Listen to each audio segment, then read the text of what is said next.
क्या मज़ा रह गया है जीने में, हजारों राज दफन हैं सीने में, अब मर जाएं तो ही अच्छा है, कब तक वक्त गुजारेंगे शराब पीने में।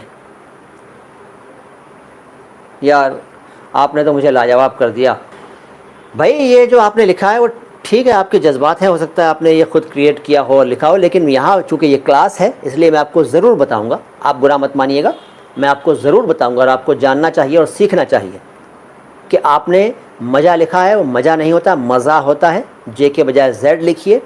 और इसके अलावा हज़ारों लिखा है, वो हज़ारों होता है, यहाँ भी जे के बजाय जेड लिखिए। राज दफन है नहीं बल्कि राज दफन है, राज में भी जे के बजाय जेड लिखिए।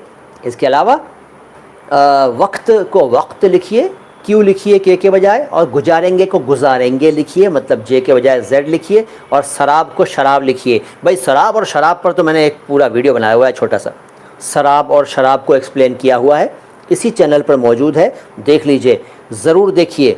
शराब अलग है और शराब अलग है, ज़रूर देखिए शराब शराब वाले वीडियो को।